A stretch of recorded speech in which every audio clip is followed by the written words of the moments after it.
Nih, kau baca. Berarti kau yang buta. Iman adalah baca. Coba. Yaudah kau baca ini. Kau baca ini. Jangan ke sana, kita on the track aja. Kenapa jijik bahas Bible? Kalau Bible ini berarti udah jijik bahas. Saya untuk Iman adalah dasar dari segala sesuatu yang kita harapkan. Dan kenapa jijik dengan kitabmu? Kenapa kau punya standar? Gini, David. Iman dalam Islam itu artinya jangan diganggu. Saya dijawab. Kenapa saya menjawab kau ganggu?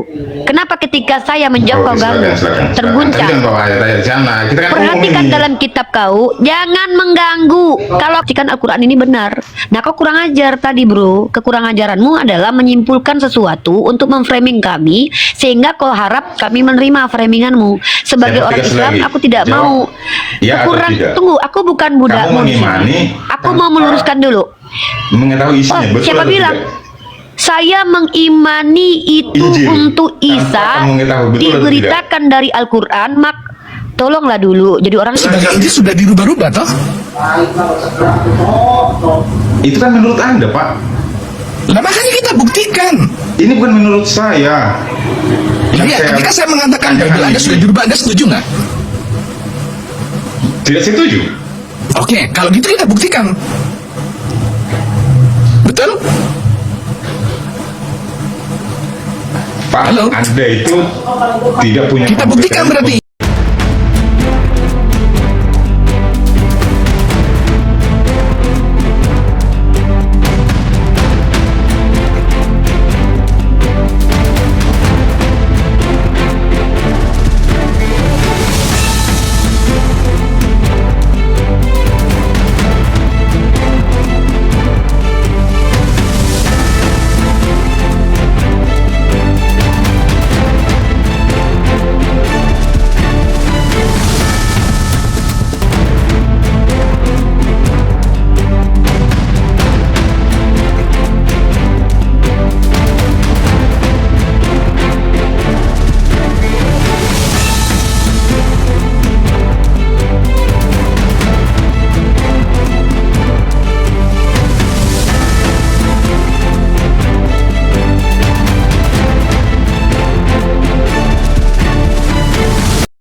Assalamualaikum warahmatullahi wabarakatuh. Bertemu lagi dengan channel Kristologi Muslim, channel yang akan memperlihatkan diskusi dan debat lintas agama.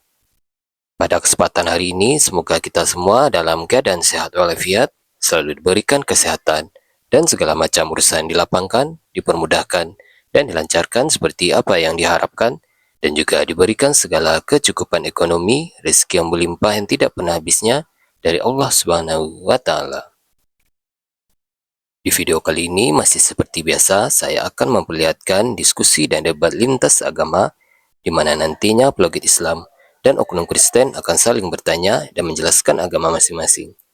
Yang mana kita akan bisa menilai mana agama yang benar-benar bisa diterima dan dipahami secara akal pikiran manusia yang berakal.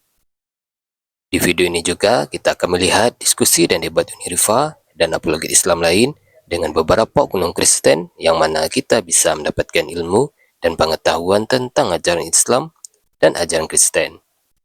Dan bagaimana berjalannya diskusi ini, apakah akan berjalan tenang dan santun atau malah sebaliknya memanas, di mana biasanya oknum Kristen jika tidak sanggup menjawab pertanyaan dan juga tidak terima ajaran dan isi kitabnya dibahas, mereka akan emosi dan marah, bahkan sampai menghujat pribadi atau ajaran. Nah, daripada penasaran dengan diskusi dan debat ini, mari kita simak saja videonya sekarang. Waalaikumsalam. Rifa, ini pertanyaanmu ini memang agak lain. Yaudah deh, aku turunkan lagi level pertanyaannya. Nah, Yesus itu pernah cukur rambut nggak? Aduh, pertanyaannya lain, bermutu sedikit lah. Serius bertanya. Kira-kira kalau rambutnya diikat ke sini bentukin hand. Pertanyaan makin pertanyaan. Yaudah apa pula itu pertanyaan berbobot, itu menanyakan perasaan Bapak itu. Nah, pertanyaannya, Sewaktu Yesus bajunya dibuka, dia ikut bantuin buka bajunya sendiri atau dia tolakin? Aduh. Jangan. Ini Rifa, pertanyaannya. Atau dia yang bantuin, karena dia kan pengen disalib kan? Yaudah aku bantuin. Karena dia pengen disalib kan? Jadi waktu dibuka itu, yaudah aku bantuin juga gitu. Atau dia jangan buka baju aku, jangan. Loh, kok jangan, kan kamu yang pengen disalib kan gitu? Gimana ceritanya ini? Begini, Isa itu Kristus atau bukan? Karena sudah dinubuatkan akan Bukan, datang Al-Masih. Kristus. Dia bukan Kristus, Al-Masih. Karena sudah dinubuatkan akan datang Yesus palsu, antikristus. Iya. Yesus palsu itu Yesus palsu ya. yang beda sama Atau anak dia Maria. Kristus? Enggak. Nabi Isa itu sama seperti anak Maria. Aku tidak dapat berbuat apa-apa dari diriku sendiri. Ya, Yang tapi palsu itu yang intinya aku begini, seperti iblis. intinya Isa itu bukan Kristus. Gantian dulu, Neng. Kalau ngomong tuh nyambung. Giliran dulu ngomong gua dengerin, giliran gua ngomong gua diem. Inti Lu dari potong. semuanya itu Isa itu Kristus atau bukan? Isa itu Al-Masih. Ya, Kami nggak Isa. kenal kata Kristus. Nabi Isa bukan orang Yunani. Islam tidak mengenal Kristus kan? Enggak. Isa, Bahasa Yunani. berarti Islam ini antikristus karena sudah dinubuatkan akan datang Yesus palsu, antikristus. Antikristus itu yang tidak percaya Yesus datang sebagai manusia, Boneng. Kristus itu artinya yang diurapi, yang Betul. nah, kalian itu tidak percaya pada yang diurapi. Astaga. Kau suka bapak kalau Kalian mengakui bahwa Nah ini lagi Uni, aku ada satu lagi pertanyaan. Bagaimana memastikan gereja mana yang paling sesuai dengan ajaran Yesus, Bang? ya, tak ada, Jun. ya tinggal sesuaikan dengan Alkitab, yang mana sesuai dengan ajaran Alkitab itu. Lu dari tadi main tebak-tebakan, pusing gue. Lanjut. Itu sudah ini tebak-tebakan dari Bu Neng, kira-kira waktu Yesus itu hadir ke dunia, dia sudah memprediksi belum ada HP? saat Muhammad ada ke dunia juga dia sudah memprediksi ada apa atau tidak? Enggak, Nabi Muhammad tidak memprediksikan HP, Ya, tapi Nabi sudah. Muhammad memprediksi bahwa nanti fitnah itu ada di dekat jendela kami. Artinya sudah ada indikasi Nabi Muhammad memberitahukan bahwa fitnah itu akan nampak di depan jendela kami. Dan kau tahu apa yang disebut dengan ini? Windows, Window, jendela. jendela. Nabi Muhammad tuh. Ya, aku tanya, apakah Tetap Nabi gue. Yesus pernah memprediksi adanya HP enggak? Aduh, Tuhan nih, umat Muhammad sendiri tidak tahu menciptakan HP. Nah, yang kutanya memprediksi bukan menciptakan. Ngapain Nabi Muhammad menciptakan HP? Ada-ada aja si Boneng ini. Lebih parah lagi kalau dibalik nanti, Bang. Yesus kenapa nggak ciptakan keledai sampai ngambil keledainya orang tuh di zaman itu malah? Nanti malah kebalik, Abang.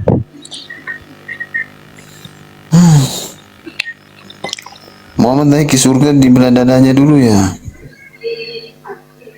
Apalah pertanyaan kau? Yang naik ke surga. Mending Nabi Muhammad naik sebelum dibelah dadanya daripada Tuhan ke surga dipotong dulu kulupnya.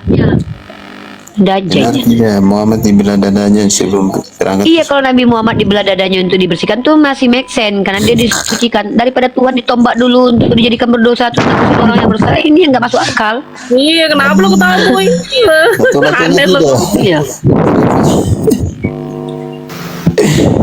Boy, Nabi dibelah dadanya disucikan, kau ketawa. Tuhan ditombak untuk mensucikan orang berdosa, kau nggak ketawa. Tuhan kau dihinakan dibelah badannya, ditombak perutnya. Ya. Jadi Kenapa harus terhina dulu gitu?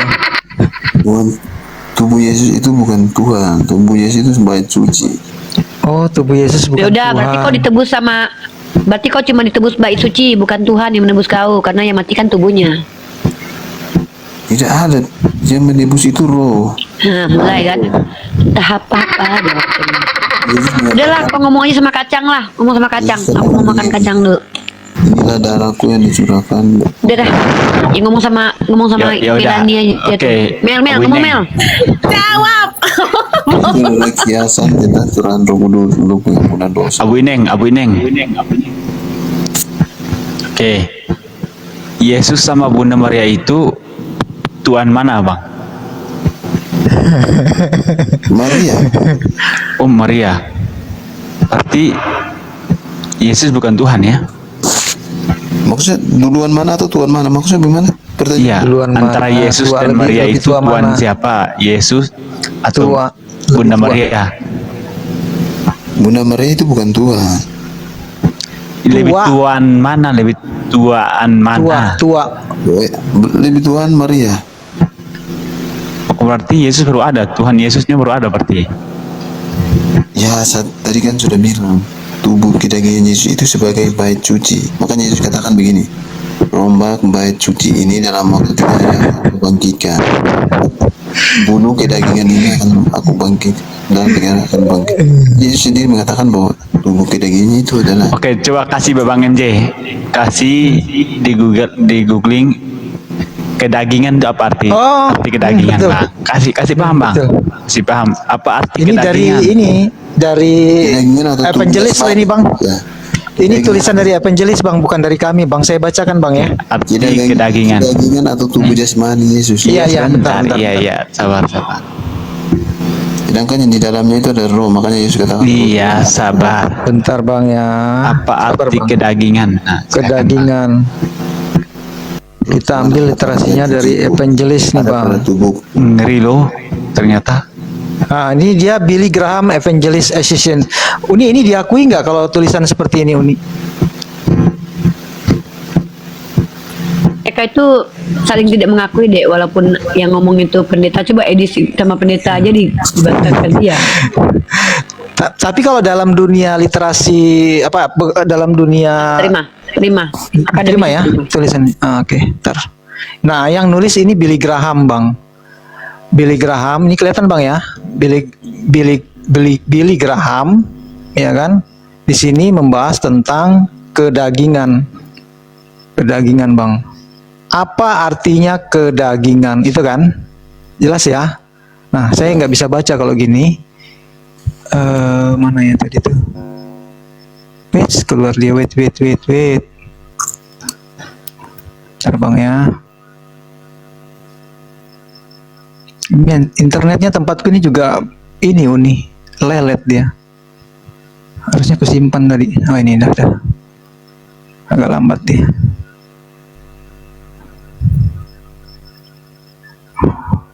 Oh my god, sabar ya. Aku nggak save ini Bang Greg. Kok lelet banget ya? Oh udah. Apa nama situsnya? Billy Graham. Tentang Apa? kedagingan. Sebutkan aja. Apa kata dia? Kata dia Di apa? sini Jaringan. oke saya bacakan ya. Kedagingan adalah kata Alkitab yang sudah jarang digunakan, tetapi memiliki pengaruh yang kuat terhadap kehidupan. Artinya menjalani hidup yang dipenuhi keinginan daging, memuaskan keegoisan, melayani tubuh, dan membuat jiwa kelaparan. Kedagingan adalah keadaan kebejatan, tuh Bang.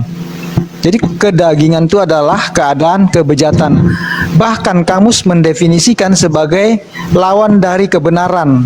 Hello. Sebuah kata yang jarang terdengar saat ini. Bahkan di gereja, mereka yang ingin menjalani kehidupan Kristen yang efektif tidak boleh merindukan Tapi betul hidup itu. dalam Itu kata Burita Wayu pun itu juga begitu tuh. Kedagingan itu mereka konotasi mereka itu kedagingan itu yang bejat-bejat. Maksud saya bukan kedagingan. Jadi bagi Maksud saya mereka itu naturnya manusia itu bejat, guys. Maksud saya bukan kedagingan, tapi daging itu jasmani. Rombak bait Pokoknya Allah. bagi mereka itu Ini dalam waktu naturnya 3 hari manusia aku itu akan kejahatan. bangkit. Padahal Bunuh Tuhan yang daging kasih atau itu. jasmani ini dalam waktu 3 hari aku bangkitkan gitu. Apa sih, Dek? Jadi tubuh Ngomong apa jasmani ente? daging Yesus itu sebagai bait suci. Ya namanya tubuh ya jasmani lah, Dek. Mana ada tubuh roh? Emang ada tubuh roh? Kenapa sih Kristen-Kristen ini bikin kamu sendiri aja kerjaannya? Iya, kemarin juga Pusing gitu nih update-nya. kita ketemu tuh bahwa roh itu apa ya kemarin tuh. Aku pokoknya puyeng lah. Suka-suka Dia mereka buat aja sendiri. kalau ngejelasin itu. Nggak ada di kamus dunia manapun. Cuma mereka itu kayaknya di kamus rohani kayaknya. Ada tubuh jasmani, ada tubuh rohani. Coba cari Bang Tubuh apa roh rohani itu kayak mana? Coba aku tanya. Tubuh rohani kayak mana bentuknya? Tubuh rohani ya, roh ya. Kayak mana bentuknya tubuh rohani? Karena Tuhan itu ada roh, tubuh Tuhan itu adalah roh. Yohanes 4 ayat 24, Tuhan itu roh. Aduh, ada aja Kristen, pusing bela aku mikirin kalian. Suka nenek moyang Suka kalian membuat aja apa? kalau ngomong. Bahasa baru, iya Bu Uni. Bahasa baru dia lalu tidak dia mengerti. buat sendiri definisinya. Tubuh itu kan artinya Melanggar fisik. kaidah bahasa, Bang. Tubuh itu artinya kan fisik kan. Fisik Tuhan itu roh. Fisik Tuhan roh. Fisik dikatakan fisik roh. Tuhan roh. Astagfirullahaladzim, Bang. Wujud atau fisik itu roh ya. Yohanes 4 ayat 24. Antar. Itu roh. Suka-suka kalian aja lah hidup ini. Pargo ya aku kalau di sini lama-lama serius. Suka-suka mau Fisik aja lah itu coba. dek. Coba definisi fisik itu apa, Bang? Cari, Fisik Bang. itu artinya sesuatu yang ada nah, dan Fisik terlihat. itu roh, Jun. Fisik itu roh, Jun. Ya. Aduh, Bang, silau aku lihat Abang ini. Ini tadi kau bilang kita nggak punya roh, sekarang bilang roh lagi. Nong pelan kawan. Kita tidak punya roh, hanya Tuhanlah yang roh adalah roh. Makanya kalau kita punya roh, maka kita disebut anak roh Yahweh ini. Itulah sebabnya Yesus disebut anak roh Yahweh, karena Yesus itu adalah roh Yahweh, adalah roh dari Yahweh sebagai anak. Itu Abang dapat dari mana literasinya, Bang? Yesus kan sendiri mengatakan bahwa aku roh Tuhan. Bang David aja deh, Bang David udah nyaut itu. Bang Abu ini nggak ada ini sandarannya, nggak apa, kaidah bahasa dilanggar, menafsirkan sendiri. Bang David, Halo Bang David. Ya. selamat malam. Ya, selamat malam Bang. Ya, saya mau nanya sih, tapi saya pertanyaan umum aja sih. Tapi tolong dijawab ya, objektif ya, soalnya saya juga benar-benar belum tahu ini. Di dalam Al-Quran kan umat muslim harus mengimani kitab-kitab terdahulu, termasuk di dalamnya kan ada Injil nih, ya kan. Nah, dan seringkali umat muslim menuduh Injil yang sekarang ini nih itu sudah tidak otentik lagi atau palsu. Nah, pertanyaannya apa sih dasarnya umat muslim menuduh yang sekarang itu palsu? Apakah kalian udah pernah melihat atau membaca Injil aslinya gitu? Di mana sekarang Injil aslinya gitu? Oke, saya jawab ya. Pertama, saya tidak pernah mengatakan Injil atau Bible palsu. Itu dipahami dulu. Tapi yang mengatakan isi kitab kalian itu ada yang palsu adalah kalian sendiri. Coba dibuka 1 Yohanes pasal ke-5 ayat 7. Maaf ya, jangan main tuduh. Yang bilang itu isinya palsu itu bukan kami, tapi dari pihak kalian sendiri. Nih ayatnya. Ya. Enggak, soalnya di Al-Quran Kita lihat juga di dalam ada, 1 Yohanes. sudah bercampur tangan manusia. Enggak ada gitu. dikatakan bro, kalau Anda bertanya maka hak jawab ada pada kami. Oke, Ketika oke. pertanyaan Anda keliru, wajib kami meluruskan. Anda kan bilang proposisi pertanyaan Anda adalah kalian mengatakan Injil palsu. Setahu saya nggak pernah bilang Injil palsu.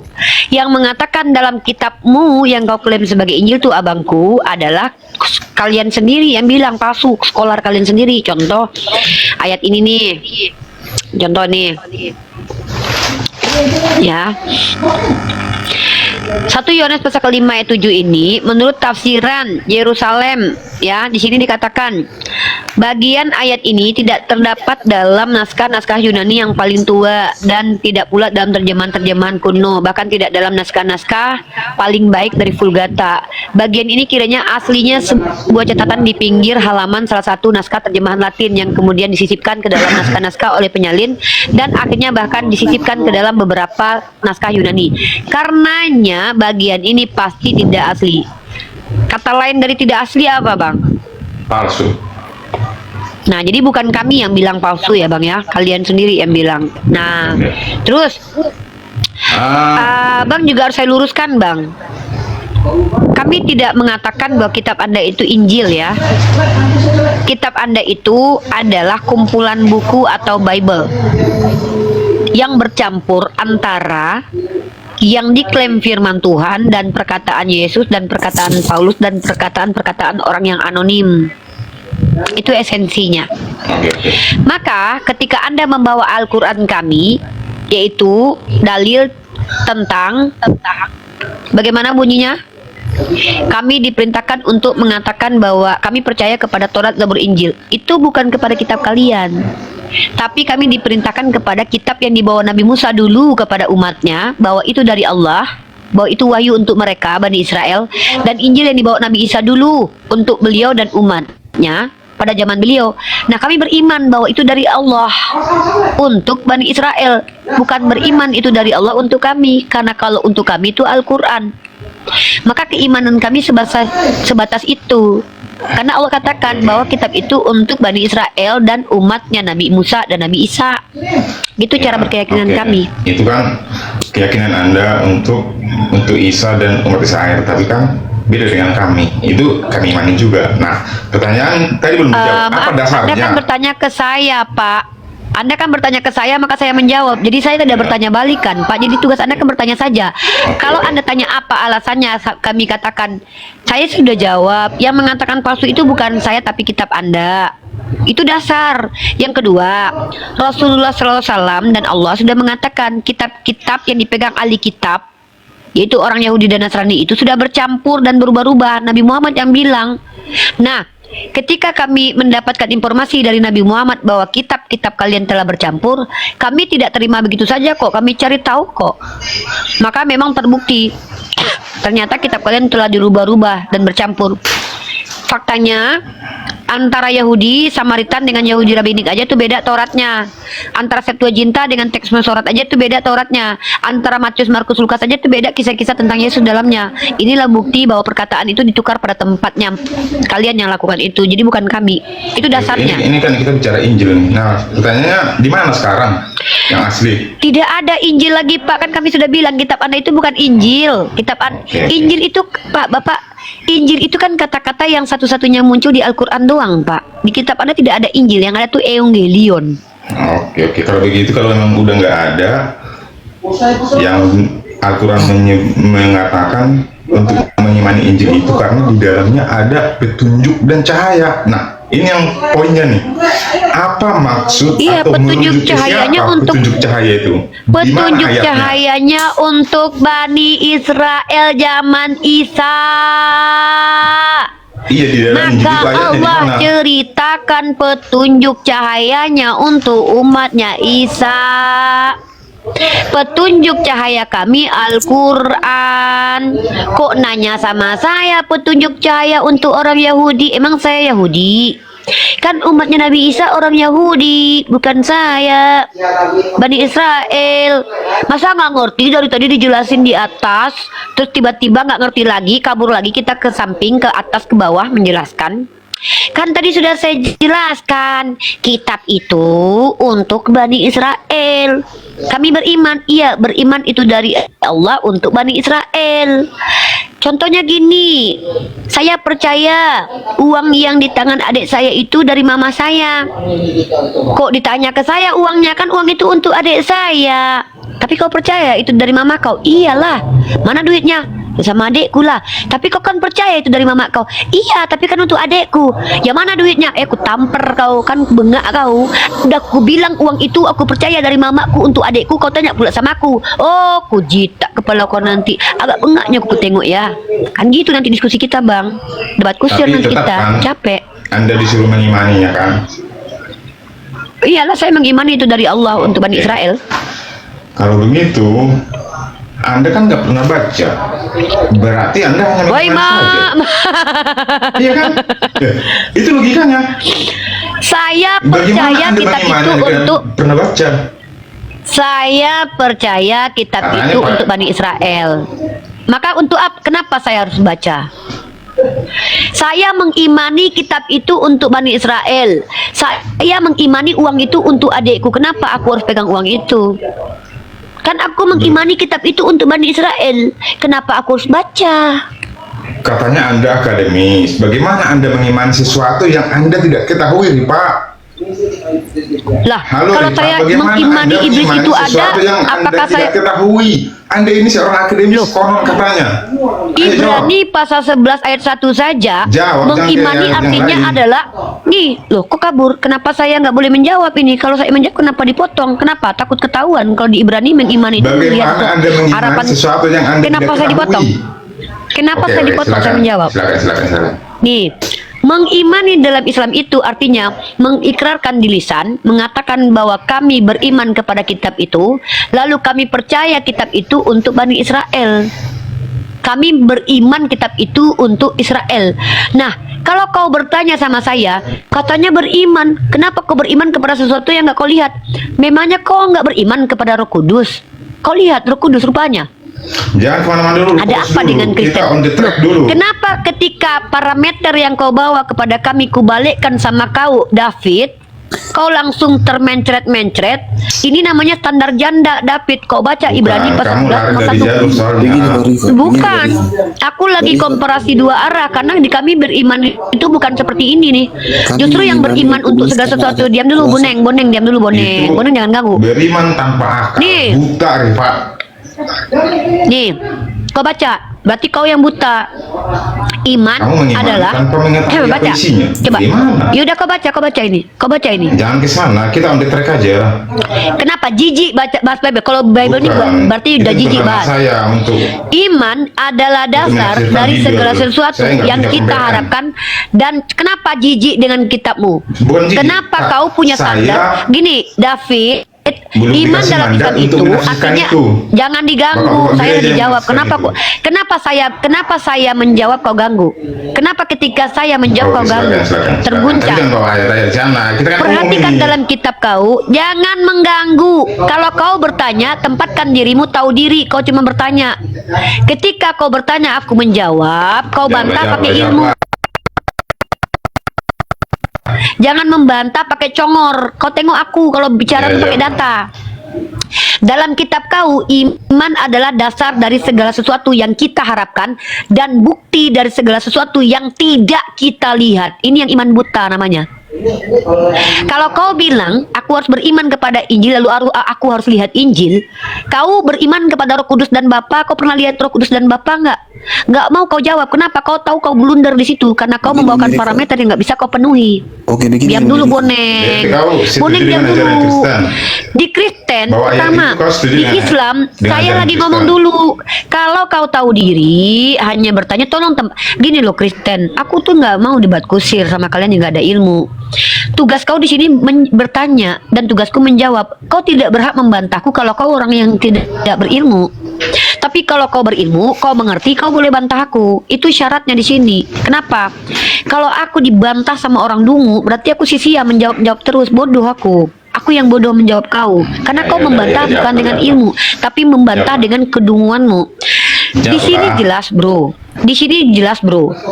Bahkan di dalam agamamu diajarkan bahwa iman itu adalah segala sesuatu yang kau harapkan, yang kau tidak lihat. Nah, ketika kau menuduh kepada kami harus melihat Injil baru bisa dikatakan beriman, kan sudah kujelaskan tadi.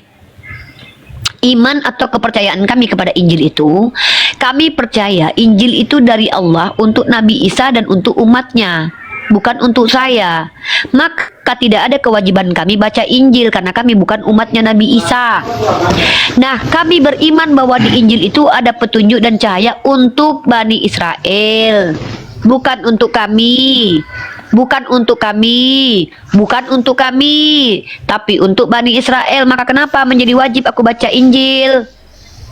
Kan bukan untukku diturunkan, kan untuknya Nabi Isa dan umatnya. Kenapa aku yang harus baca Injil? Kenapa? Kan lucu kau. Nah, sama seperti analogi tadi. Aku percaya duit itu dari mamaku. Iya, untuk siapa? Untuk adekku. Kenapa kau tanya sama aku duitnya? Kenapa kau paksa aku yang harus membelanjakan uang itu? Kan uang itu untuk adekku, diberikan mamaku. Tapi aku percaya bahwa duit. Diam dulu. Kalau kau tidak paham dengan jawabanku, aku tidak berkewajiban membuat kau paham. Aku yakin kau ngerti kok. Cuman karena kau sudah buntu, ingin menyerang, tapi nggak punya dasar lagi, kau ulang terus. Aku sudah menjawab. Iman kami kepada Injil dan Taurat itu adalah percaya bahwa itu dari Allah untuk Musa dan umatnya, untuk Isa dan umatnya. Maka tidak ada kewajiban kami untuk membaca, karena iman kami bukan menjadikan kitab itu panduan kehidupan kami, tapi percaya bahwa kitab itu dari Allah, diberikan kepada Nabi yang diutus juga oleh Allah. Bahasa saya ini sudah sangat gamblang. Kalau kau tidak paham, bukan urusanku lagi, itu masalah kau aja. Berarti kesimpulannya Anda mengimani saja gitu kan. Oke, untuk pertanyaan berikutnya nih Pak. Pertama, kau kurang ajar di sini. Kau membuat kesimpulan dari apa yang tidak pernah kuucapkan. Aku tidak pernah mengatakan aku imani saja. Beriman kepada Nabi Isa bukan berarti aku imani saja. Untuk membuktikan imanku bukan klaim buta, aku bisa membuktikan bahwa Al-Quran itu adalah perkataan benar, datang dari orang benar. Loh, aku lagi bicara Al-Quranku. Kan kok kami diberitahukan tentang Injil itu di Al-Quranku, maka kami dapat informasi dari Al-Quran. Maka kalau kau bilang kami iman buta, artinya kami tidak membuktikan Al-Quran ini benar. Nah, kau kurang ajar tadi, bro. Kekurangan ajaranmu adalah menyimpulkan sesuatu untuk memframing kami, sehingga kau harap kami menerima framinganmu. Sebagai orang Islam, aku tidak mau. Tunggu, aku bukan budakmu di sini. Aku mau meluruskan dulu. Mengetahui isinya, betul siapa bilang? Saya mengimani itu Injil untuk Isa diberitakan dari Al-Quran. Tolonglah dulu, jadi orang janganlah kurang ajar dulu. Makanya orang saya tidak pernah memframing. Yang memframing kau bilang tadi apa? Aku imani, kau bilang. Sementara kitab kau yang mengajarkan kau imani saja. Nih, Ibrani pasal 11 ayat 1. Kekurangan ajaranmu tidak berdasar kekurangan. Kalau kau bilang aku kurang ajar memframing kau, aku tidak memframing, tapi aku menyatakan sesuatu yang kau tuduh framing. Sementara kau kurang ajar dengan memframing aku. Aku tidak pernah bilang tadi kami imani saja. Bahkan ketika kami dapat informasi bahwa ada Injil dan Taurat, kami bukan Injil dan Tauratnya, karena itu bukan punya kami. Yang kami uji adalah Al-Qurannya yang menginfokan itu. Maka keimanan kami kepada info dari Al-Quran ini bukan imani saja, tapi iman yang berdasarkan pembuktian. Kenapa? Kami mampu membuktikan Al-Quran itu kalam ilahi. Begitu cara berpikir orang cerdas. Nah, kalau kau mengatakan kami imani saja, ya mohon maaf, kau kurang ajar. Kenapa? Kau bertanya, aku menjawab, pertanyaanku kau putar. Berarti kan kurang ajar itu. Nah, justru harusnya kau tahu diri. Di kitab kau tertulis iman itu adalah harapan segala sesuatu yang tidak kau lihat sama sekali. Maka kalau kau mengatakan kami imani saja karena tidak pernah melihat Injil, padahal kami tidak ada kepentingan lihat Injil, karena kami mengimani itu untuk orang lain, maka kaulah di sini yang imani saja menurut perkataan kau sendiri. Nah, inilah kekurangan ajaran umat Kristen. Dikasih tempat dapat ilmu, tapi mereka itu mencuri-curi kesempatan untuk menghina jawaban kita, teman-teman. Itu kebiasaan Kristen. Kenapa? Kristen yang naik ke komal kita tak mampu berargumen naluriah, nalar, dan ilmiah untuk menunjukkan agamanya benar. Maka perlulah bagi mereka ini memframing untuk mencoba menjatuhkan pondasi agama kita yang sudah kokoh. Itu kelakuan Kristen tempat kita. Makanya kenapa Unilipa ini modelnya ada dua. Biar penonton aja yang menilai. Saya lagi ngedebat. Kau jangan kepedean ya. Aku tidak pernah aku merasa berdebat dengan kau. Makanya aku nggak mau didebat sama kau karena kau nggak ngerti apa-apa. Aku di sini ditanya. Dan aku mengajari kau. Nah, setelah aku ajari kau masih betah dengan kedunguanmu, jadi bukan urusanku lagi. Karena ketika ada mahasiswa yang bodoh, dosen sudah ajarin, berarti bukan salah dosen, berarti siswanya yang bodoh. Misalkannya ada 10 mahasiswa, 9 paham, 1 orang tetap dungu, berarti yang dungu itu yang salah, bukan saya. Nah, sekarang saya kembalikan. Loh, kok framing? Kenapa Kristen ini dia yang mengatakan bahwa kalian imani saja, itu bentuk framing. Arti framing itu membingkai. Ya, kau bilang kami imani saja. Kau yang mengframing, lalu kau tuduh beginilah kau sebagai Kristen Kristen membawa ajaranmu dengan akhlakmu, dengan kelakuanmu. Kau yang memframing, giliran aku membawa pakai dalil, kau bilang aku yang framing. Kenapa kalian Kristen tidak bisa dewasa? Berdialog itu bawa data jelas, lalu kalian itu telaah dulu jawaban orang, baru kalian tangkap. Aku ngerti kognitif kalian terlalu rendah, tapi tolong kalau masih belum paham, mending diam dulu aja, jangan memframing. Kenapa? Karena ketika kau memframing, kami umat Islam ini berhak untuk menampar bolak-balik mulut kalian dengan kitab kalian. Makanya aku bawa Ibrani 11:1 ini. Di Ibrani 11 ayat 1 ini, kalau kau baca, kalau kau memang pandai bahasa Indonesia, di sini iman adalah dasar dari segala sesuatu yang kita harapkan dan bukti dari segala sesuatu yang tidak kita lihat. Ini kitab kau yang ngajarkan, yang namanya iman itu kau imani saja, nggak perlu kau lihat dulu. Makanya kau nggak mau baca Bible.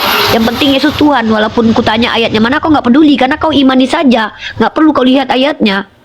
Itu yang namanya imani saja. Gini aja, gini. Kau bilang kami imani saja, aku bantah. Jangan, intinya nanti kamu aku baca, kan?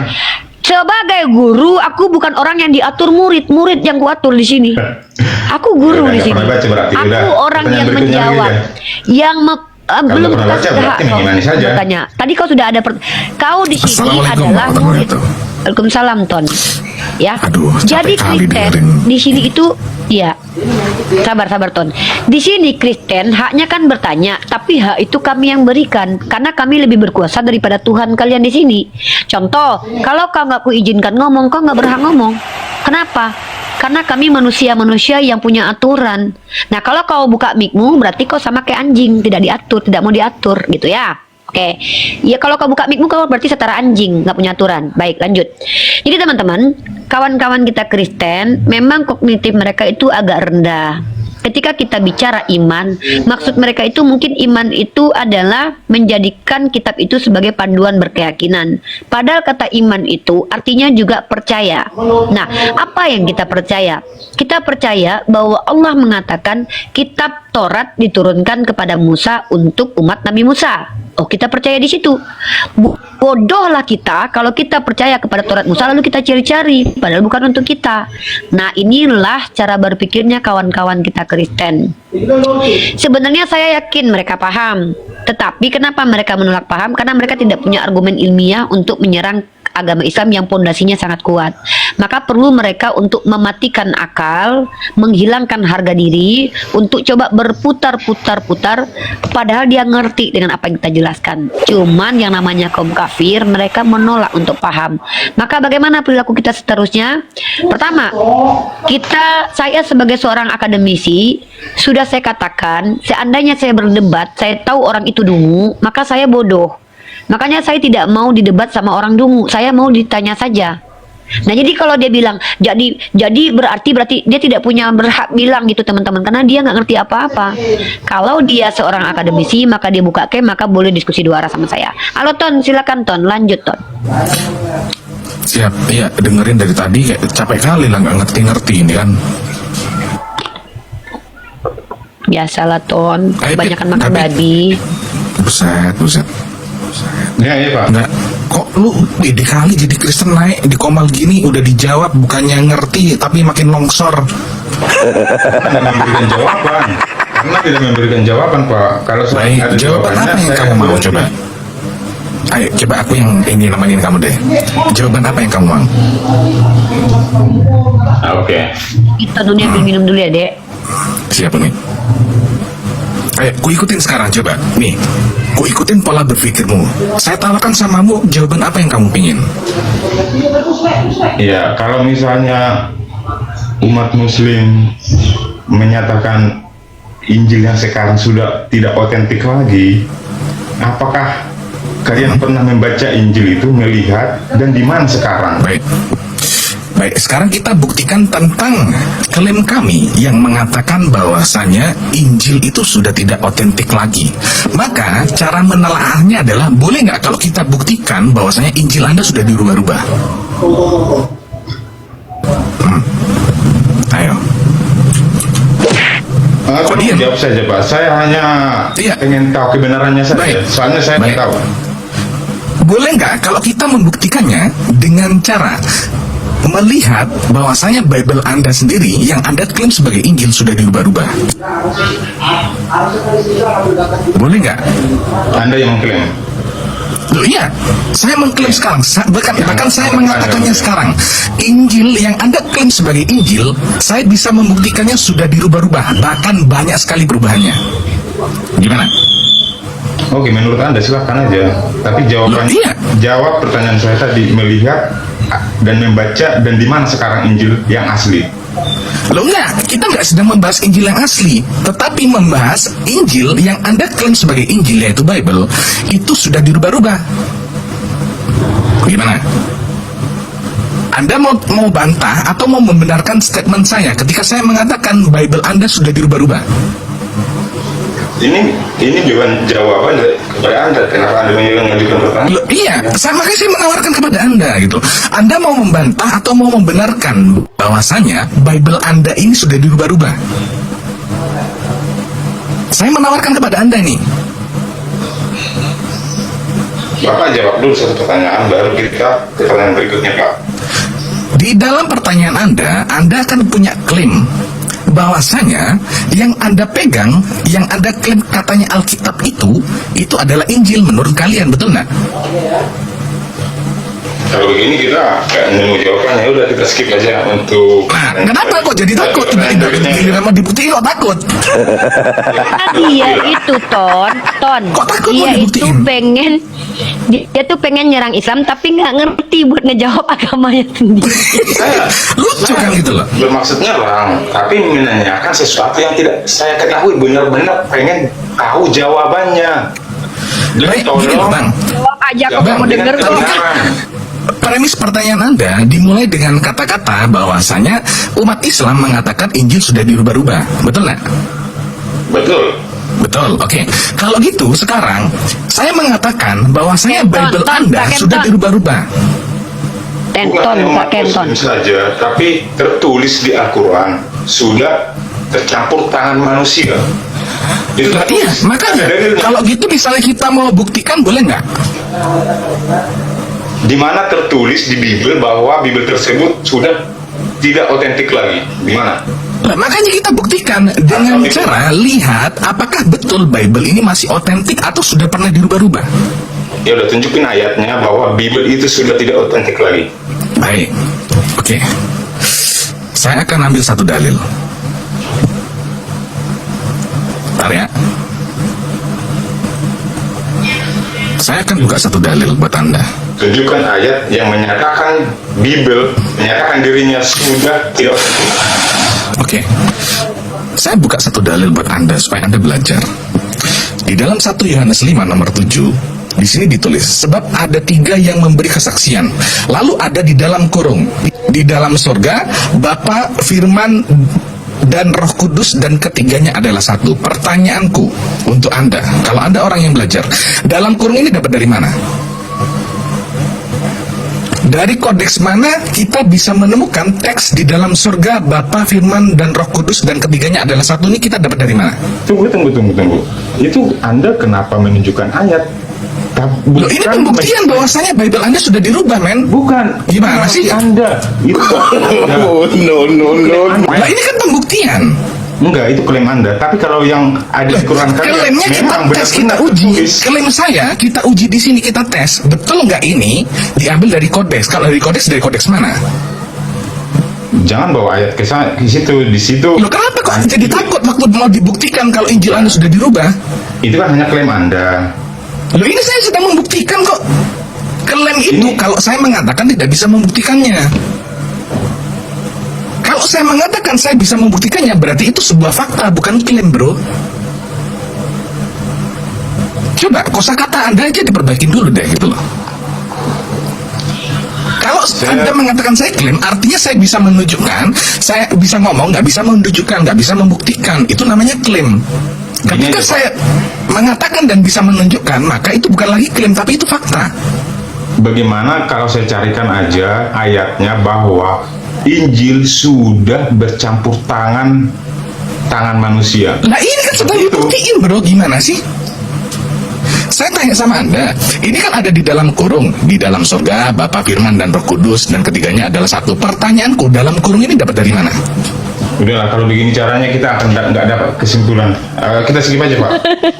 Loh, ampun sudah. Enggak, soalnya saya nggak boleh jawab, Pak. Gimana sih? Saya nggak mau debat kusir di sini. Saya tadi Loh, ini bukan debat kusir, ini pakai data, saya tunjuk data. Debat kusir itu kalau kita nggak tunjuk data, bro. Ini kan ada teks dalam kurung. Pertanyaanku, dalam kurung dapat dari mana? Anda mencoba mencari premis dengan mirroring. Padahal Loh, ini kan pembuktian kalau yang Anda klaim sebagai Injil sudah dirubah-rubah, toh? Itu kan menurut Anda, Pak. Lah makanya kita buktikan. Ini bukan menurut saya. Iya, ketika saya mengatakan Bible Anda sudah dirubah, Anda setuju nggak? Tidak setuju. Oke, kalau gitu kita buktikan. Betul? Pak, Halo? Anda itu tidak punya Kita buktikan berarti. Ini dirubah atau enggak kita buktikan. untuk menafsirkan Bible. Lu kok menafsirkan ini kita baca kok. Sama aja Anda menafsirkan itu nanti ujung-ujungnya. Jadi Anda tidak punya hak untuk menafsirkan itu karena itu bukan kitab Anda. Saya yang berhak, itu milik saya. Maka kalau gitu jawab, dalam kurung itu dapat dari mana? Makanya jangan lari ke sana. Lo enggak jawab, kan aku udah boleh nafsirkan katamu. Nah, berarti kau bisa menjawab dalam kurung ini dapat dari mana? Udah, kita Enggak bisa jawab enggak dalam kurung ini dapat dari mana? satu pertanyaan ini. Kita ke pertanyaan. Iya, makanya satu dulu selesaikan. Dalam kurung ini Anda bisa jawab enggak dari mana?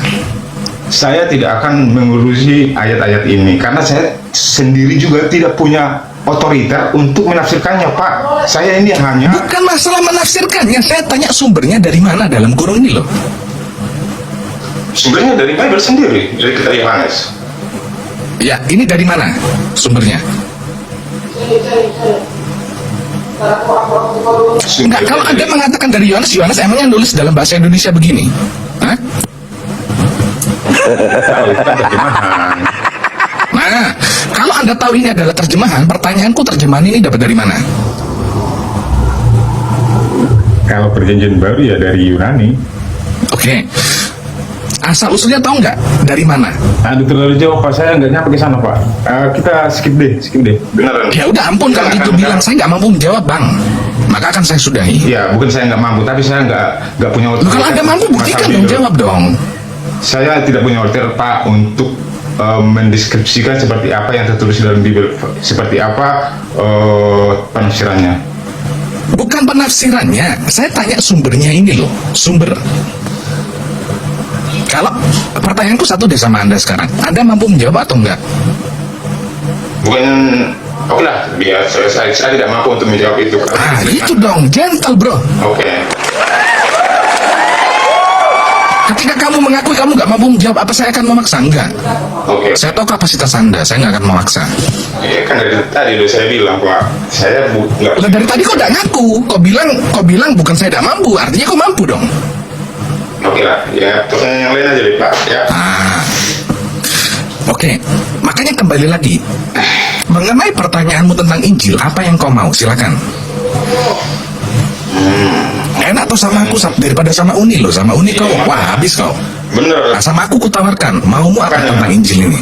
Makanya saya sama Uni ini saya pusing kepala saya. Ya mungkin saya yang lebih layak untuk melayani Anda daripada Uni. Silakan, apa maunya Anda? Terus saya dulu tadi saya orek-orek. Keluarin semua bang catatannya bang, keluarin semua catatannya.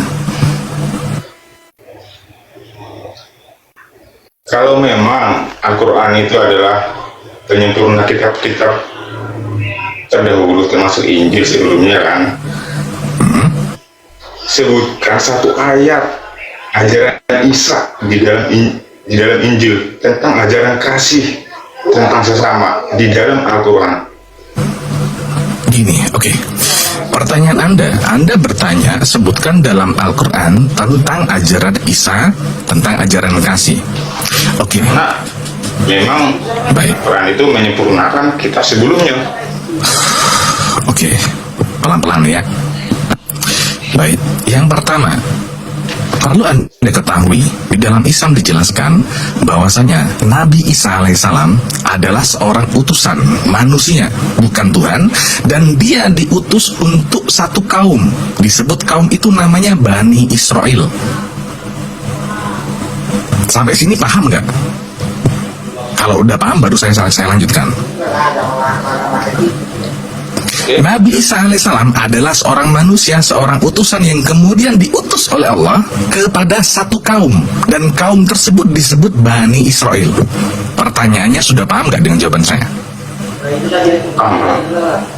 Oke, ketika Anda sudah paham, ketika dikatakan Nabi Isa diutus untuk satu kaum yaitu Bani Israel, pertanyaannya, apakah kami orang Islam termasuk Bani Israel atau tidak? Anda tidak Bani Israel dan bukan untuk Anda Injil tersebut. Namun, baik, Anda diminta mengimani. Baik. Di dalam Al-Quran dikatakan bahwasanya kita umat Islam harus beriman kepada Taurat, Injil, dan Zabur. Ya, oke. Oke? Benar. Nah, Anda tahu nggak yang dimaksud untuk mengimani itu apa sebetulnya? Apakah kita mengimani ajarannya, syariatnya, ataukah kita mengimani melakukan syariatnya? Mengimani itu mempercayai sesuatu apapun yang ada di dalam tersebut. Baik. Tadi saya di awal sudah mengatakan bahwasanya Nabi Isa itu diutus untuk satu kaum. Lalu kemudian kita diperintah untuk mengimaninya, sementara kita bukan kaum Bani Israel. Nah, sampai di sini paham nggak? Berarti kita diperintah untuk mengimani apanya? Mengimani Injil tersebut. Oke, saya jawab kepada Anda supaya Anda paham. Kita diperintahkan untuk beriman, maksudnya adalah untuk kita percaya, mengiyakan, membenarkan, meyakini bahwasanya di zamannya Nabi Isa alaihissalam telah diturunkan yang namanya Injil untuk kaumnya, dan kita harus beriman akan hal itu. Sampai sini paham nggak? Paham. Oke, itu yang dimaksud untuk kita beriman. Bukan kemudian kita beriman, kita itu melakukan syariat yang ditujukan kepada satu kaum tadi, Bani Israel. Kita nggak ada kewajiban, bro, untuk ikut syariatnya Injil. Kita nggak ada kewajiban untuk ikut yang ada tertulis di dalam Injil. Tetapi kita harus beriman bahwa saya telah diturunkan di zamannya Nabi Isa, yaitu Injil untuk kaumnya, yaitu Bani Israel. Begitu. Oh, gini, berarti Anda mengimani walaupun Anda tidak menjalankan, begitu kan ya? Ya karena bukan buat kita. Tadi kan udah paham, bro, bahwasanya itu bukan buat kita. Kita bukan Bani Israel loh. Oh, oke. Soalnya di Injil itu adalah wahyu Allah. Ya iya. Justru kita diperintahkan untuk beriman bahwasanya Injil itu adalah wahyu Allah. Kemudian untuk Bani Israel melalui perantaraannya yaitu Nabi Isa alaihissalam. Itu memang perintahnya. Bukan kemudian kita melakukan syariat yang ada di dalam Injil. Lah sampai sini selesai kan akhirnya? Oke, berarti tidak harus ada, karena dikatakan bahwa Al-Quran itu adalah menyempurnakan kitab-kitab sebelumnya, bukan berarti harus ada ayat-ayat yang ada di Injil tersebut tertulis di Al-Quran gitu ya. Nah, makanya tadi kan juga ada di ayat yang lain dikatakan bahwasanya mereka telah merubah ayat-ayat tersebut, kemudian menjualnya dengan harga yang murah. Kalau ayatnya sudah dirubah-rubah, boleh nggak kita percaya bahwa itu dari Allah? Oke, gini aja. Selesai kan? Kata menyempurnakan di sini apa? Menyempurnakan itu maknanya adalah Injil yang telah diturunkan, Taurat yang telah diturunkan, yang dulunya hanya untuk satu kaum, kemudian Al-Quran itu diturunkan untuk seluruh alam. Itulah menyempurnakan. Iya, di sini. Namun syariatnya antara Taurat, Zabur, Injil, dan Al-Quran itu ada beberapa perbedaan. Yang kita pakai sekarang itu syariatnya dari Al-Quran, bukan dari Torah, bukan dari Zabur, bukan dari Injil. Enggak, kita objektif dulu, lebih spesifik lagi nih. Al-Quran adalah penyempurna kitab-kitab sebelumnya, termasuk Injil. Apanya sih yang disempurnakan dari Injil di dalam Al-Quran? Apanya? Dari segi ayat-ayatnya kah? Ajarannya kah? Apanya? Yang secara keseluruhan bro. Kalau yang dimaksudkan kitab yang telah diturunkan dulu, yang telah diturunkan kepada nabi-nabi terdahulu, itu kan mengandung syariat, mengandung ajaran, mengandung perintah. Nah, mana ajarannya? Yang ada di Injil dan ada di tertulis di Al-Quran. Ton. La ilaha illallah. Ton. Iya nih. Bentar, Uni luruskan itu Bro David, kalau mau bertanya tentang Islam itu, misalkannya kalau pertanyaannya keliru, ya Ripa, memang saya belajar nggak dulu mau deh. makau, Ripa. Tidak ada di Al-Quran itu tertulis. Bentar dulu. Pusing saya sama Aduh, Ripa, aduh. ini mau dilurusin.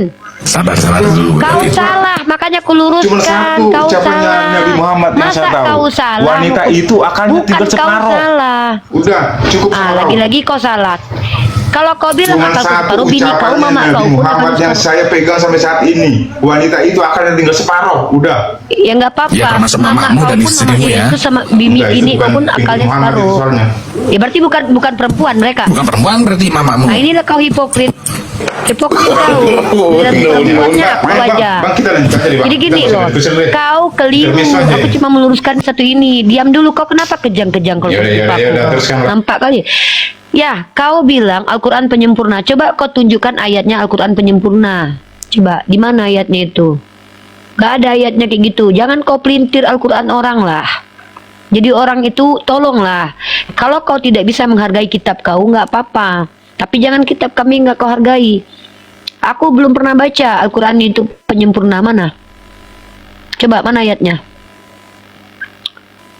Jadi kalau jadi orang Kristen, kalau ndak pernah baca literasi Islam, jangan sok-sok paten gitu loh.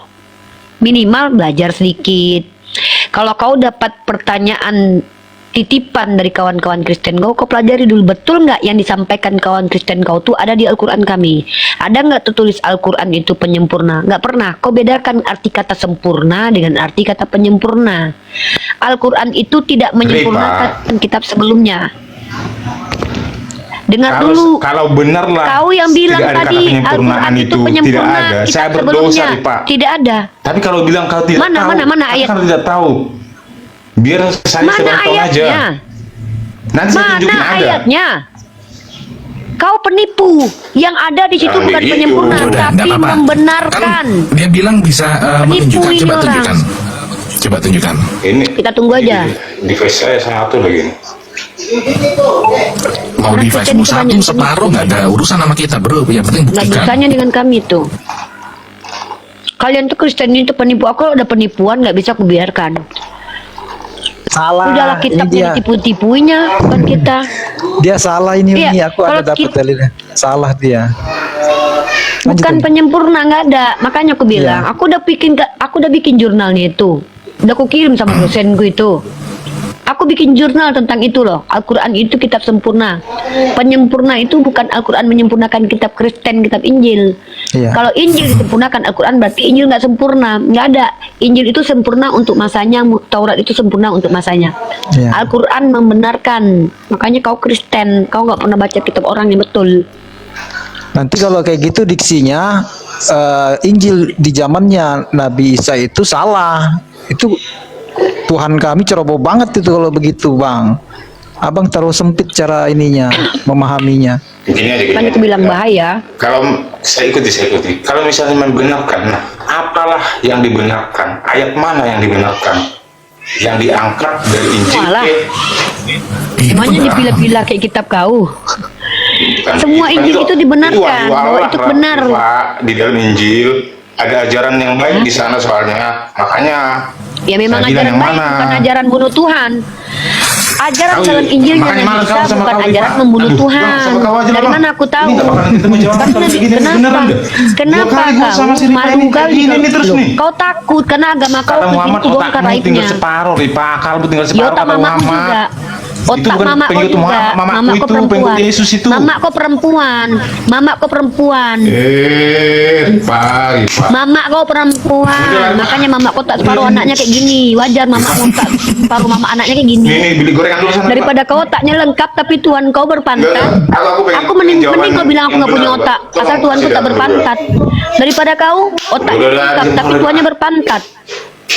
Aku lebih baik dibilang nggak punya otak daripada Tuhan Satu lagi, Bang, berpantat. pertanyaan saya, Bang, Daripada terakhir, punya Bang. otak, Tuhan berpantat. Iya, kau udah kayak mama-mama. Makanya aku bilang otak kau Bang, nggak Bang, ada. Kau laki-laki tapi kayak mama-mama. Kau nggak Ini punya udah otak. saya lagi serius nih Bang Tom nih. Mengapa aku diam? Kenapa? Kalau aku nggak mau diam, kenapa rupanya? Gini loh, aku lebih baik nggak punya otak daripada punya Tuhan berpantat. Daripada kau otak lengkap tapi Tuhan berpantat. Mana kau pilih? Punya otak, Tuhan berpantat. Nggak Siapa punya yang otak, menyakiti hati misalnya, murid, tapi Pak? Tuhan tuh nggak Kamu jadi berpantat. begini. Cerita lah. Iya. Tapi kalau makanya itu adalah bahasamu. Udah aku bilang dari tadi, udah aku ingetin Iya. kau. Ya udah gini Bang, ada satu Udah lagi. aku bilang Terakhir, sama Bang. kau. Kesimpulan Kau Bang, pikir terakhir aku Bang. tak pandai bahasa-bahasa Sumatera Utara Ya itu, udah, ha? ini kau Lebih bantu baik Abang Tom aku bilang jawab tak ini, punya Pak. otak daripada Pak. aku punya otak Tuhanku berpantat beranus. Kau punya otak lengkap, Tuhanku berpantat. Hah, gimana itu? Coba. Itu kan. Berbelalai tapi nggak dipakai. Nangis kau. Buset. Nangis kau, nangis kau. Kau bilang wanita otak separuh, mama kau bukan wanita Ini, rupanya. ini Mama argumen kau laki, dong. bejakun mama kau. Kamu itu Berjakun akademisi, mama Pak. kau loh. Kau yang adminem, Kamu itu kau akademisi itu loh, adminem Pak. menyerang Jangan aku tadi. argumen Mana adminem. dalil kalau Nabi Muhammad Bilang mengatakan otak wanita orangnya separuh? akan Giliran kau melakukan balikkan ke mama argumennya. kau, nangis kau mencret, kau tuntut ke akademisanku. Kau nggak Ketika bisa kau nyenggol-nyenggol bantah duluan, argumen, kau kau lupa, nyerang. pura-pura lupa kau. Yang mengatakan aku otak separuh, kau nggak ada dalilnya otak separuh. Ya, kau kalau mengatakan wanita otak separuh termasuk mama kau, kecuali mama kau waria. Akal. Waria mama kau. Bang Tom, Kalau Bang Tom, mama ini kau yang waria, terakhir, ya udah aku akui. Nggak apa-apa kalau mama kau waria aku akui. Asal mama kau wanita berarti otaknya separuh. Udah lanjut Tuan. Gentle lah David. Tadi kan udah gua ajari jadi gentle. Ya udah, minta maaf ya Rifa. Rifa. Itu dong. Minta maaf sama Ya, kita mama. lanjutkan, lanjutkan. Ya.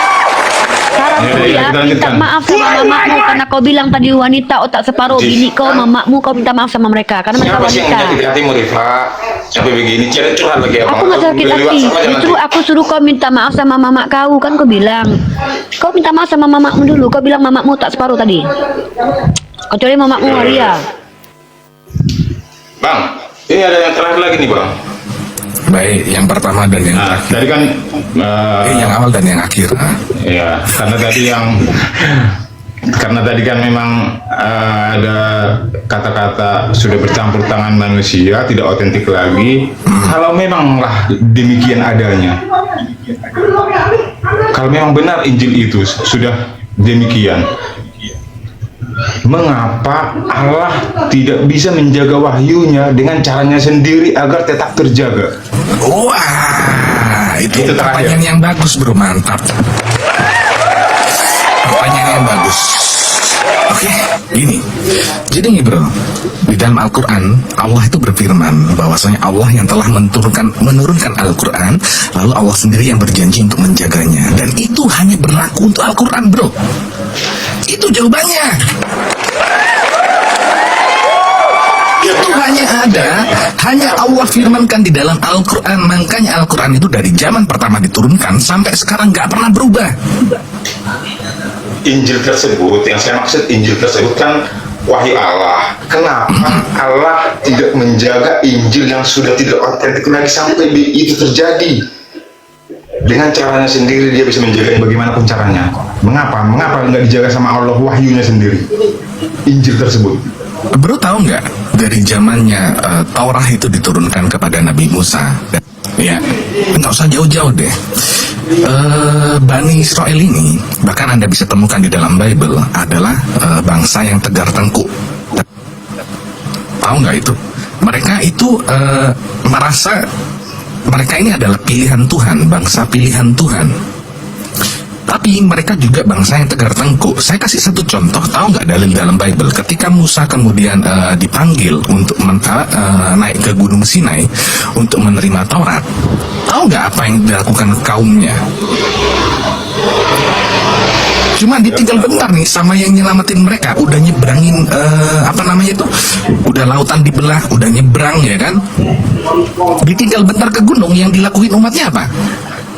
Bikin patung disembah. Artinya apa di sini? Mereka adalah orang-orang yang bebal. Selain daripada itu, mereka punya kebiasaan membun-bun nabi-nabi, membun-bun utusan Tuhan. Ada itu kok bisa baca di Lukas 24, di Yohanes 5 ada juga.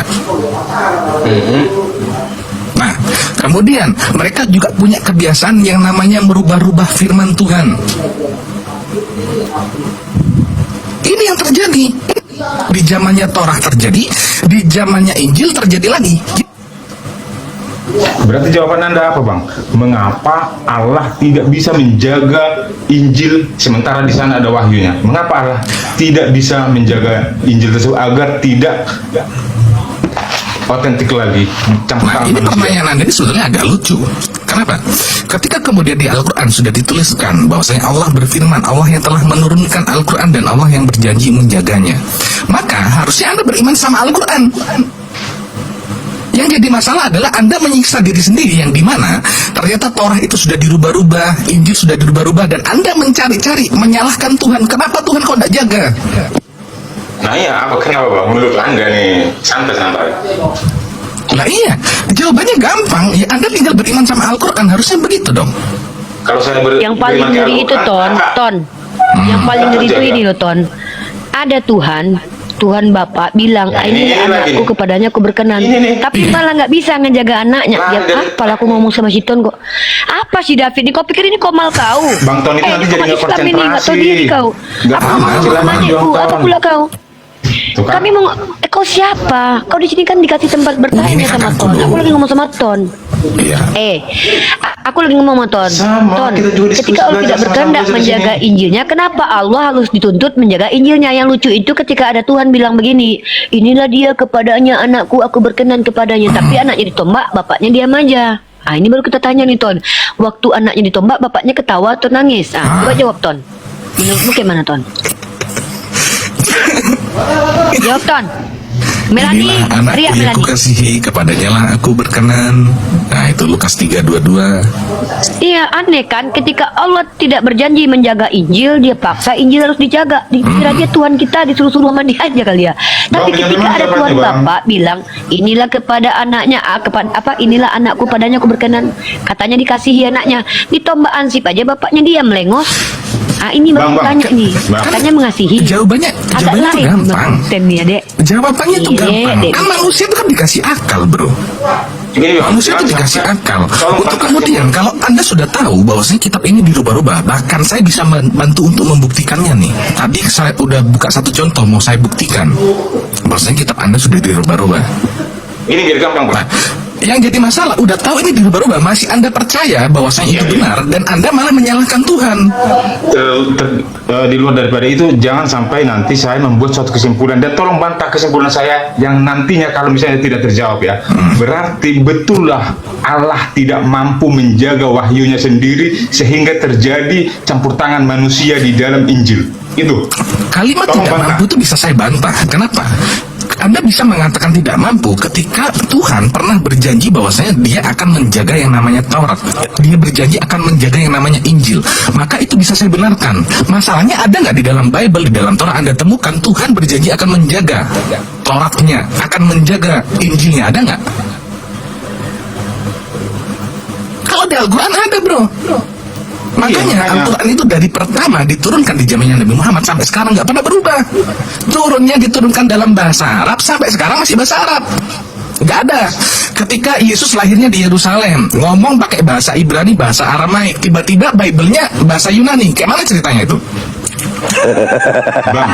Bang, saya belum logis nggak jawaban. Tolong bantah nanti yang menjadi kesimpulan saya apabila tidak terjawab. Betullah Allah tidak mampu menjaga wahyunya sendiri di mana Injil bisa dicampur tangan manusia. Oke, kalau gitu saya tanya sama Anda, apa kewajiban Allah untuk menjaga Taurat dan Injil? Apa kewajibannya? Karena di dalamnya ada ajaran-ajaran di mana biar manusia itu lebih baik ke depannya sesamanya. Baik. Yang merubah-rubah firman di saat itu, apakah Tuhan ataukah manusia? Tidak, jawaban itu. Loh, enggak, ini pertanyaan, bukan jawaban. Pertanyaan. Yang merubah-rubah itu manusia atau Tuhan? Manusia. Manusia. Kalau Anda tahu manusia sudah merubah-rubah, lalu Anda mengimani bahwasanya itu masih Anda imani, lalu Anda menyalahkan Tuhannya. Lah ini logikanya gimana, bro? Coba pola berpikirnya gimana? Coba jelaskan sama saya. Ini saya bicara dari sisi Al-Quran ya, bahwa Loh, kalau Al-Quran itu jelas loh. menuduh. Karena udah aku jawab tadi. Kalau Al-Quran, Allah berjanji akan menjaganya, makanya dijaga sampai sekarang. Itu pembuktian bahwa saya firman Allah itu benar. Orang Kristen bilang iya dan amin, begitu kan? Nah, Saya lah, masalahnya ada nggak narasi Allah akan menjaga Taurat, akan menjaga Injil, ada nggak? Anda tolong jawab apa yang saya tanyakan tadi. Lah iya kan jawab aku tadi. Jadi PR enggak apa. Oke, kita akhiri dulu untuk Lah, apa sih? Malah tiba-tiba jadi PR seolah-olah saya nggak jawab. Buset. NPD lu benar kata Uni, NPD lu. NPD. Pertanyaan Anda aja udah nggak benar gitu loh. Kenapa nggak benar? Nah, ini loh. Kan tadi kan saya tanya, apa kewajiban kemudian Tuhan akan menjaga Injil dan Taurat apa? Bukankah Tuhan itu yang maha segalanya, maha penjaga, maha pelindung, maha segalanya? Mengapa dia Nah, iya. jaga wahyunya sendiri agar tidak Ngapain? Masalahnya yang merubah ayat itu adalah orang-orang yang bebal, orang-orang yang seperti Anda.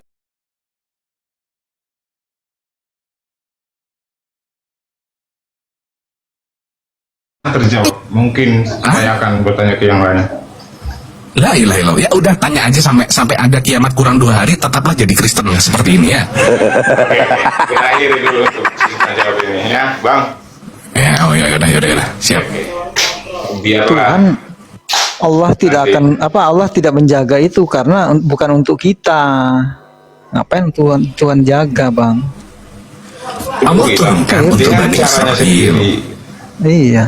Bukan, kau ini malah membela Bani Israel yang dimana Bani Israel ini adalah umat yang tertengkuk, yang Soalnya gini, bebal. Bang. Soalnya gini, Bang. Injil itu. Oke, udah David, memang untuk udah. Kalau udah selesai orang udah Yahudi. aja, udah ya. Makasih David Iya. ya. Udah David. La ilaha illallah. Baik Masa teman-teman ya. Teman-teman, justru ketika Allah tidak menjaga kitab Injil dan Taurat, itu bukti Allah maha mengetahui, karena nanti ada nabi yang datang menjadi rahmatan lil alamin. Kalau Allah jaga Injil, tiba-tiba dia udah tetapkan ada nabi, berarti Tuhan kita pikun kayak Tuhan sebelah yang menciptakan manusia lalu menyesal menciptakan manusia, ya beda dong kelasnya. Tuhan kami adalah Tuhan yang maha mengetahui, ketetapannya itu sudah dia yang membuatnya karena dia tahu apa yang akan terjadi sebelum sesuatu Oke, Bang. terjadi. Saya turun dulu ya, Bang. Kalau dia Saya jaga, dengar aduh si ganggu. Rifa ini pusing kepala Iya, saya. udah nggak usah Ya, basa-basi ya, aja, turun. makasih turun, mana dah, Makasih. bye dah, dah. Jadi kalau Tuhan kita jaga Injil, aneh dong. Lah kalau Injil itu tidak diselewengkan, ngapain diutus Nabi Muhammad coba? Saya akhiri diskusi dan debat para pelogit Islam yang telah memberikan kita ilmu dan pengetahuan tentang ajaran Islam dan ajaran Kristen. Semoga ilmu yang kita dapat dari diskusi dan debat ini dapat membentengi kita dari permutatan, yang mana pada saat sekarang banyaknya misionaris-misionaris mencari muslim yang awam untuk dimurtadkan. Saya akhiri video ini. Terima kasih kepada saudara-saudari muslim semua yang telah mengikuti diskusi ini sampai habis. Sampai ketemu lagi dan nantikan video-video diskusi dan debat apologet Islam selanjutnya. Assalamualaikum warahmatullahi wabarakatuh.